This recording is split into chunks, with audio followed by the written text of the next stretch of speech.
Assalamualaikum warahmatullahi wabarakatuh. Perkenalkan, nama saya Diva Sofio Rohman Arsono. Saya dari absen 10 dan saya dari kelas 12 MIPA 5. Dan di sini saya akan menceritakan sejarah tentang seorang laki-laki yang patah hati.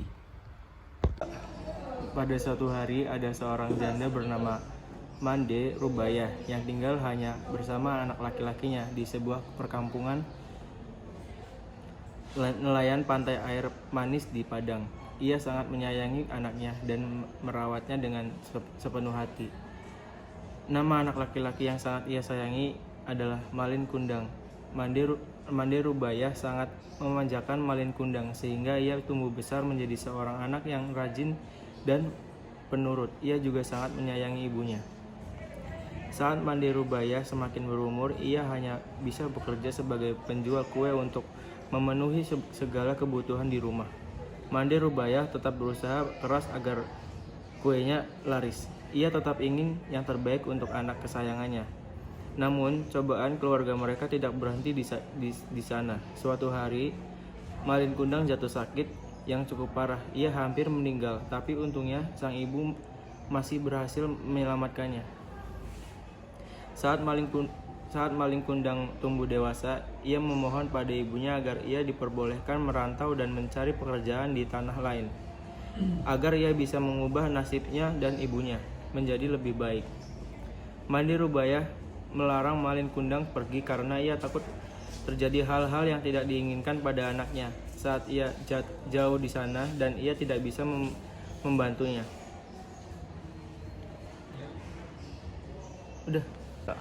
Sebelum pergi, Malin Kundang dibekali ibunya nasi bungkus pisang sebanyak 7 porsi. Mereka pun berpelukan dan berpisah di dermaga. Saat Malin Kundang pergi, Mande Rubayah meneteskan air mata karena ia tahu ia akan sangat merindukan keberadaan anaknya. Hari demi hari berganti, Mande Rubayah tidak pernah lupa untuk mendoakan keselamatan dan kebahagiaan anaknya yang sedang jauh. Seringkali ia pergi keluar dan menatap lautan serta langit. Dia berkata, "Apakah kamu sudah sampai tujuanmu, Nak?" tanya Mande Rubayah dalam hati. Ia tidak tahu pasti di mana anaknya sekarang dan sedang melakukan apa. Kecemasan dan kekhawatiran selalu menghantui pagi dan malam Mande Rubayah.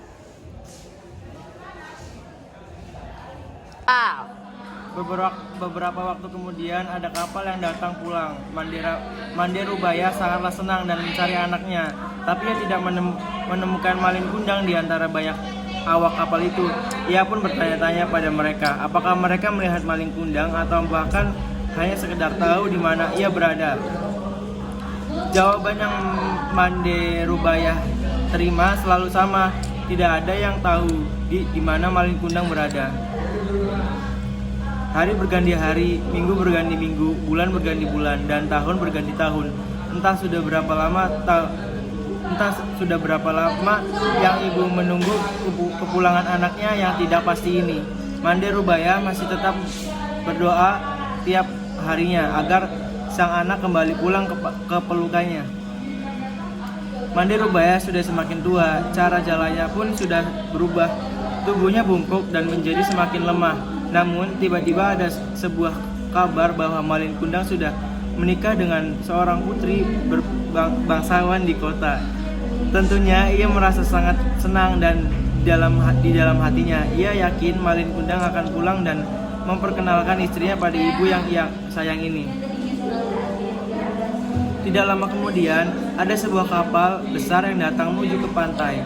Kapal ini sangatlah besar.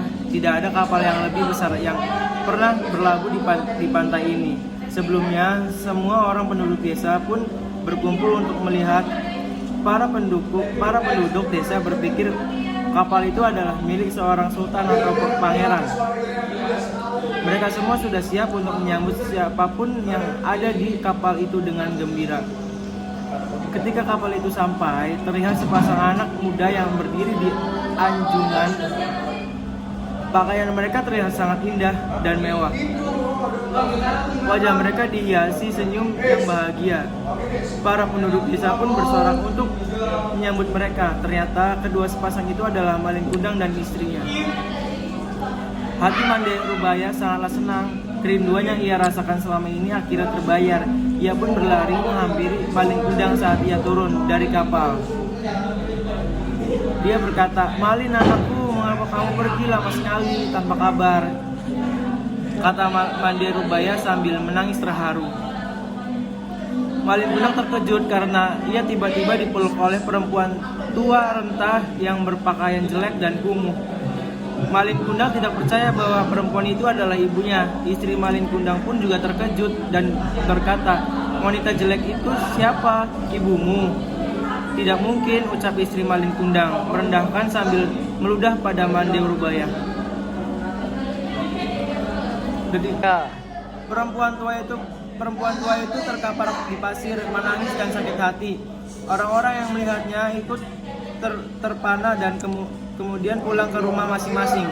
Mande Rubaya pingsan dan terbaring sendiri. Ketika ia sadar, pantai sudah sepi. Saat Mande Rubaya terbangun, ia melihat kapal Malin Kundang sudah jauh pergi. Ia benar-benar tidak percaya anaknya berubah menjadi durhaka dan melupakan dirinya. Mande Rubaya pun menangis dan menadahkan tangannya ke atas soraya berdoa pada Tuhan. "Ya Tuhan, kalau memang dia bukan anakku, aku maafkan perbuatannya. Tapi kalau memang dia benar anakku yang bernama Malin Kundang, aku mohon keadilan-Mu, ya Tuhan," ucapnya pilu sambil menangis. Tak lama kemudian, cuaca di tengah laut yang tadinya cerah mendadak berubah menjadi gelap. Hujan tiba-tiba turun dengan teramat lebatnya.